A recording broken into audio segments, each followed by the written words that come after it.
Hey everybody, welcome back. I hope you guys are staying warm out there today. If I got a message for you today here, well, I got my heater going because it's about 10 degrees here in Minnesota. Real feel about 5 or 6, but it's supposed to get up to about 24 today, which is night and day from what we've been feeling. Right? It's been just nasty minuses and minus 30, minus 40. It's been terrible.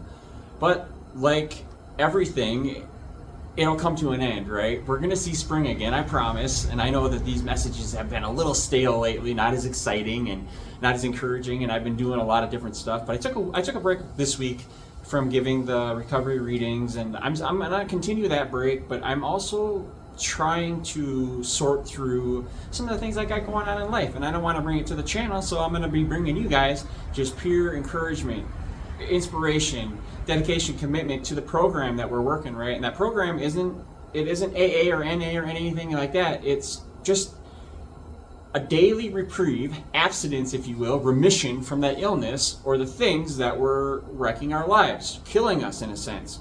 Some of us didn't have to get that bad.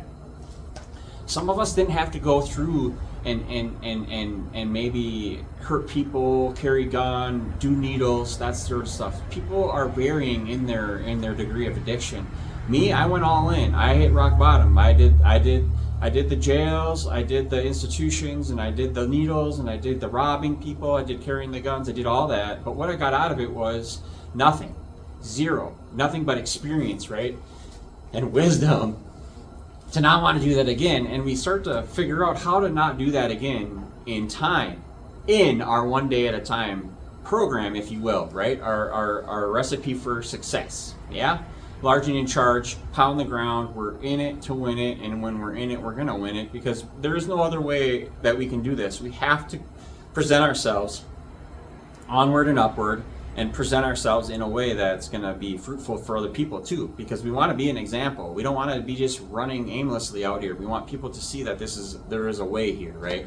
And I'm nobody special. I'm nothing special, and I have found a thing that has worked in my recovery. So I'm going to read this today. It's called the Just for Today, and I found just such inspiration out here staying warm. I'm just getting stuff done. I'm getting ready for spring, really. I'm wrenching on the motorcycle a little bit. I got the motorcycle. I'm wrenching on the juice box stuff, the battery, and I'm also just getting ready for spring, because I know that when that gets warm out there, we're going to want to be doing stuff out here and out in the world, and so I'm getting ready for that. And self-pity or recovery, it's our choice. So February 21st, our reading is this. Self-pity is one of the most destructive of defects. It will drain us of all positive energy. So that's found in our basic text in the big book in page 80.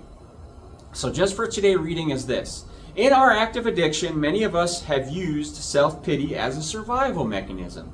We didn't believe there was an alternate way of living in our illness or our disease, or perhaps we didn't even want to believe.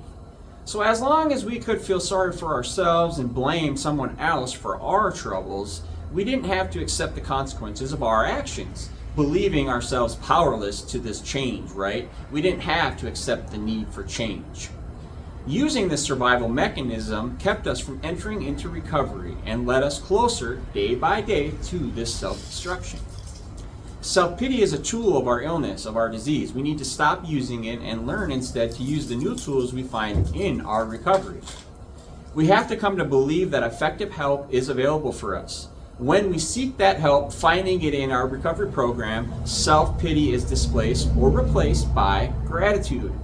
Many tools are at our disposal. The 12 steps, our mentors, our sponsors, the fellowship of the other recovering alcoholics or addicts. And all these tools are more than enough reason to be grateful. You see, we no longer live in isolation without hope. We have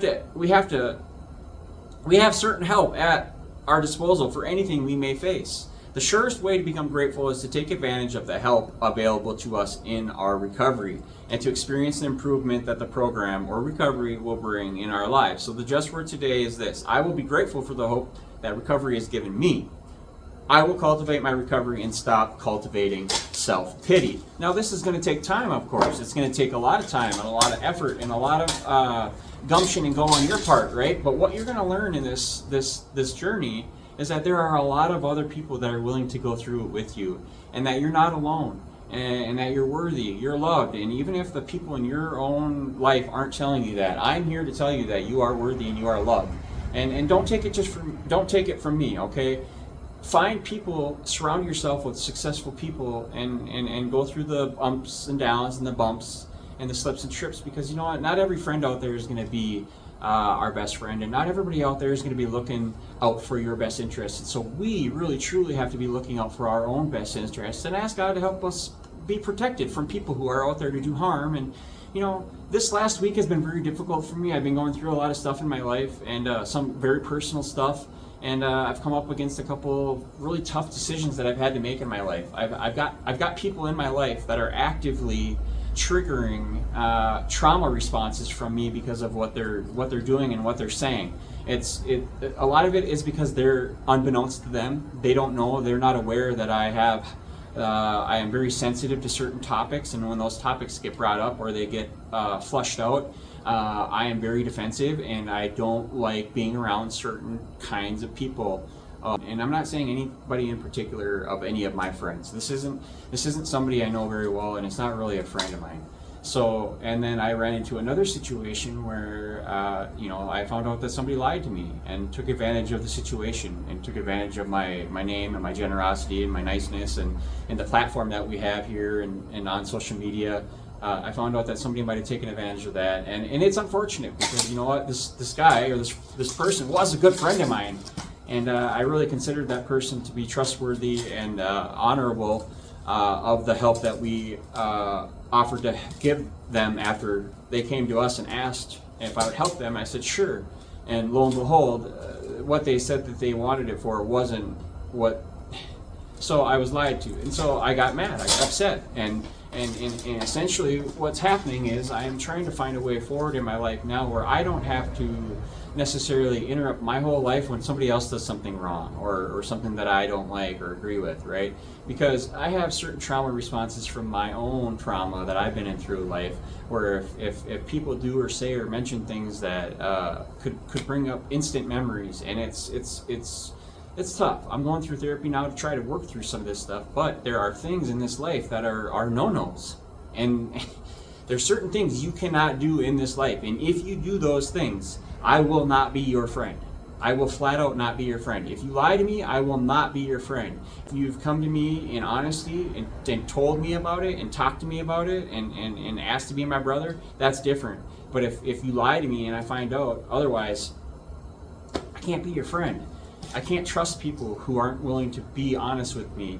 And if you've done something in your past, this is the place for second chances. But I can't give you a second chance if it's something that isn't worth a second chance. And I'm sorry, there are things out there in my mind that don't deserve a second chance, if you will. But if you go out and you intentionally hurt somebody in the wrong way, not cool, can't do it.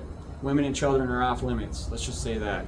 So in my life, I'm seeking out people who are trying to be like-minded and sober and want to do well, onward and upward, like we say on this channel.